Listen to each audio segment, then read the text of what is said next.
టౌన్లో కూడా 30 ఫ్లాట్లు కనుగొన్నారు సార్. అనాథ చాలా దారుణంగా చేశారు టౌన్ దాన్ని. ఎందుకు 20-30 ఫ్లాట్లు లక్షలు ఇదే పని గుంటూరు సిటీ మొత్తం వెరిఫై చేశారు.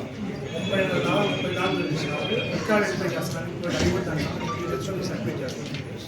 ఇచ్చలు విడికి టౌన్ ప్లానింగ్ వాళ్ళ ఇష్టానుసారంగా నా సైట్లో ఆలోచించిన కూడా పర్మిషన్ ఓసి రిలీజ్ చేశారు. చేయకూడదు. జీవో నెంబర్ జీవో అన్నారు. జీవో కూడా తీసుకొచ్చారు. అసలు పీకల వాగు ఉన్న దాన్ని కూడా ఇష్టానుసారంగా పీకల వాగు మూసి దాని మీద అపార్ట్మెంట్ కట్టినా కూడా దాన్ని పర్మిషన్ ఇచ్చారు. ఎలాంటి స్క్రూటినీ చేయకుండా టౌన్ ప్లానింగ్ ఇచ్చలు విడిగా బిల్డర్తో కుమ్మక్కి అయిపోయి ఇష్టానుసారంగా రెచ్చిపోయి చేసి వాళ్ళని బిల్డర్తో కుమ్మక్కి అయిపోయి ఇష్టానుసారం చేసి పండుతున్నారండి. పీకల వాగు మీద కన్స్ట్రక్షన్ చేశారు. దానికి సంబంధించిన వీడియో కూడా ఉంది నా దగ్గర, ప్రూఫ్ కూడా ఉంది. అంతా చూపించినా కూడా పీకల వాగే లేదు, అసలు కనపడలేదు అన్నారు. ఎంఆర్ఓ సర్టిఫికేట్ తీసుకోలేదు, ఓసీ తీసుకోకుండా ఇష్టానుసారంగా దాదాపు 30 ఫ్లాట్లు ఉన్నాయి టౌన్లో. ఇంకా 42 దాకా ఉంది. అవి కూడా మీరు ప్రొవైడ్ చేస్తాను సార్. ఇష్టానుసారం చేస్తాను. టౌన్ ప్లానింగ్ మీద మీరు యాక్షన్ తీసుకోవాలి సార్. నా సైట్లో కూడా అది దాని గురించి కూడా దాదాపు నేను 3 సంవత్సరాల నుంచి తిరుగుతున్నాను. చేకూరి మేడం గారు కొంతమంది కమిషనర్ చేయడానికి వీల్లేదండి, ఇల్లీగల్, డాక్యుమెంట్ తప్పు ఉందని చెప్పారు. టౌన్ ప్లానింగ్ సిపి గారు మరి టౌన్ అసలు ఇంపాసిబుల్, ఇది డాక్యుమెంట్స్ తప్పు ఉందన్నారు. అంతకుముందు వసూలు గారు ఉన్నారు, నేను చేయడం కుదరదు, ఇది అవ్వదండి, అంత ప్రాబ్లం. నేను అర్జీలు కూడా పెట్టాను మున్సిపాలిటీ. అదే సార్, అందుకే సార్ నేను న్యాయం జరగలేదు.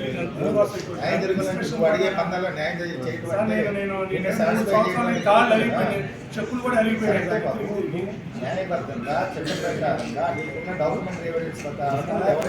₹1,00,00,000 మున్సిపాలిటీ వాళ్ళు మన టౌన్ ప్లాన్ సిబ్బంది బిల్డర్తో కుమ్మక్కయ్యి వాళ్ళు తినేశారు. గవర్నమెంట్ చెందాల్సిన డబ్బులు వృధా చేసి బిల్డర్తో కుమ్మక్కి తీసుకున్నారు. దీనిపైన విజిలెన్స్ ఏసీపీ కూడా చొరవ తీసుకొని నేను యాక్షన్ తీసుకోవాల్సి కోరుతున్నాను. చాలా ఫైల్స్ ఉన్నాయి. ఇక్కడ 97 ఫైల్స్ ఉన్నాయి. టౌన్ మొత్తం తిరిగాను, నేను నెల నుంచి తిరుగుతున్నాను. 97 ఇల్లీగల్ కన్సెషన్స్. దానికి సంబంధించి విచ్చలు విడిగా ఇచ్చి పండుగారు. దానికి సంబంధించి ప్రూఫ్లు కూడా ఉన్నాయి నా దగ్గర, ఎవిడెన్స్ కూడా ఉన్నాయి. అవన్నీ ప్రొవైడ్ చేస్తాను. నేను 3 సంవత్సరాలు చూస్తుంటే ఇంతవరకు నాకు ఇది కాల. ఇది చూసి నీకు అవ్వకపోతే ఏం చేయాలో ఏసీ విజిలెన్స్ దగ్గర కూడా వెళ్ళి న్యాయం చేయాలనుకుంటే సీఎంఓ గారికి కూడా ఒక లెటర్ ఇచ్చాను. దీని గురించి పరిష్కారం దర్శనం చేయకపోతే మాత్రం గతంలో మీకు కూడా 2-3 సార్లు కూడా మీ దగ్గరికి వచ్చాను. ఎలాంటి న్యాయం కూడా జరగలేదు. 3 సంవత్సరాలు ఇది. అవును సార్, అవును సార్.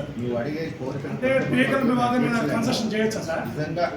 పీకల వాగు కాదండి, ఫస్ట్ పీకల వాగు వేరు, నువ్వు చెప్పే ప్లేస్ ఇది. ఇక్కడ సంఘటన గురించి స్టార్ట్ చెప్పట్లేదు మీ సూపరింటెండెంట్. నేను ఈ వీళ్ళ చేత టౌన్ ప్లానింగ్ ఫీల్డ్ స్టాఫ్ చేత ఫైల్స్ పంపించే విధానం మానేమని చెప్పాను, క్లియర్గా చెప్పాను. సూపరింటెండెంట్ చేతనే ఫైల్స్ రన్ చేయించమని చెప్పాను, ఈ ఆఫీస్లో రన్ చేయించమని చెప్పాను. స్పీకింగ్ ఆర్డర్ నేను ఆర్డర్స్ కూడా పాస్ చేస్తాను. ఫైల్ రావాలి, మొత్తం ఎంటైర్ ఫైల్ తీసుకొచ్చి కూడా మళ్ళీ ఒకసారి చూపించాను. నమస్కారం అండి, నా పేరు హుస్సేన్ నాగసాయి బాబు. నేను గతంలో ఇల్లీగల్ కన్స్ట్రక్షన్ గురించి నా సైడ్లో వేరే వాడు ఆక్రమించుకుంటే చేకూరు కీర్తి మేడంకి కంప్లైంట్ ఇచ్చాను. అలాంటి మేడం కూడా చేయకూడదు, ఇది లీగల్ అయ్యా, ఎవరు చేయరు ఆయన చెప్పిన దాన్ని దాని పలుమార్లు నేను టౌన్ ప్లానింగ్కి అర్జీ పెట్టుకున్నా కూడా ఎలాంటి ఉపయోగం లేకుండా పోయింది. టౌన్ ప్లానింగ్ విచ్చలవిడిగా, ఇదే కాదు గుంటూరులో పరిసరాల ప్రాంతాల్లో కూడా ఇష్టానుసారంగా వాళ్ళు వచ్చినట్టుగా టౌన్ ప్లానింగ్ ఈ అనాథరైజ్డ్ కన్సెషన్ ఇస్తున్నారు.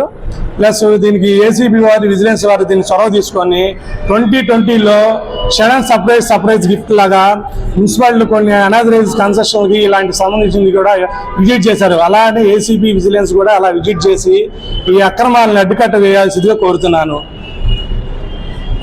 3 సంవత్సరాల నుంచి నేను ఈ సమస్య గురించి పోరాడుతా ఉన్నా. గతంలో కమిషనర్ గారు చేయము అన్నారు.